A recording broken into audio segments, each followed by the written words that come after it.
Top cricket മലയാളത്തിൻ്റെ പുതിയൊരു വീഡിയോയിലേക്ക് സ്വാഗതം.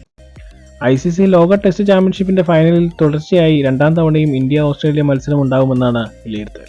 ടെസ്റ്റ് ലോക ചാമ്പ്യൻഷിപ്പ് കിരീടത്തിനായി രോഹിത് ശർമ്മ, പാറ്റ് കമ്മിൻസ് പോരാട്ടമുണ്ടാകും.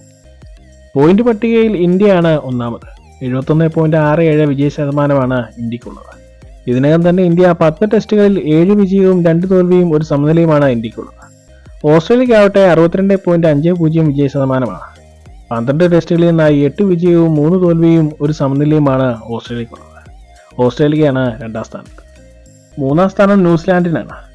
ഓസ്ട്രേലിയക്ക് തോൽവികൾ നേരിട്ടാൽ ന്യൂസിലാൻഡിനും സാധ്യതയുണ്ട്. 50% വിജയത്തോടെ 6 ടെസ്റ്റുകളിൽ നിന്നായി 3 വിജയവും 3 സമനിലയുമുണ്ട്. ഇതുവരെ നടന്ന ലോക ടെസ്റ്റ് ചാമ്പ്യൻഷിപ്പിന്റെ ഫൈനലിൽ 2 തവണ കളിച്ചിട്ടുള്ള ടീമാണ് ഇന്ത്യ. 2 തവണയും തോൽവിയായിരുന്നു ഫലം. ആദ്യം ന്യൂസിലാൻഡിനെതിരെയും പിന്നീട് ഓസ്ട്രേലിയക്കെതിരെയുമാണ് ഇന്ത്യ തോറ്റത്. വിരാട് കോഹ്ലി ആയിരുന്നു ആദ്യ നായകനെങ്കിൽ രണ്ടാമത് രോഹിത് ശർമ്മയായിരുന്നു. ഇന്ത്യക്ക് ഇനി 9 ടെസ്റ്റുകളുണ്ട്. ഇപ്പോൾ നടക്കുന്ന ഇന്ത്യ ബംഗ്ലാദേശ് 2ാം ടെസ്റ്റ് കാൻപൂരിൽ നടക്കും. അതിനുശേഷം ന്യൂസിലാൻഡുമായി നാട്ടിൽ 3 ടെസ്റ്റുകളുണ്ട്. അതിനുശേഷം വിദേശത്ത് ഓസ്ട്രേലിയയിൽ 5 ടെസ്റ്റ് മത്സരങ്ങളും ഇന്ത്യ കളിക്കും.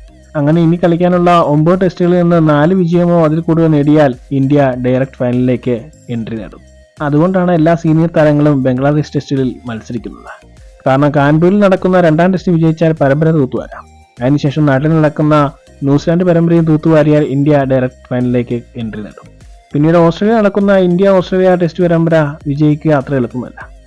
കാരണം ഓസ്ട്രേലിയക്ക് ഇനി ഇന്ത്യയുമായുള്ള പരമ്പര മാത്രമാണ് മുന്നിലുള്ളത്. അതുകൊണ്ടൊരു മികച്ച മത്സരം അവിടെ പ്രതീക്ഷിക്കാം. ന്യൂസിലാൻഡിന് ഇന്ത്യയുമായി മാത്രമല്ല ഇംഗ്ലണ്ടുമായി 3 ടെസ്റ്റ് മാച്ചുകൾ അവരുടെ നാട്ടിലുണ്ട്. ഗൗതം ഗംഭീർ കോച്ചായി ചുമതലയേറ്റ ശേഷമുള്ള ആദ്യ ഫൈനൽ കളിക്കാനാവും ഇന്ത്യ തയ്യാറെടുക്കുക. കഴിഞ്ഞ ഫൈനലുകളിലെ തോൽവിക്ക് ഇന്ത്യ പകരം വീട്ടുക തന്നെ ചെയ്യും. ഇത്തരം ക്രിക്കറ്റ് വാർത്തകൾക്കായി ഈ ചാനൽ സബ്സ്ക്രൈബ് ചെയ്യുക.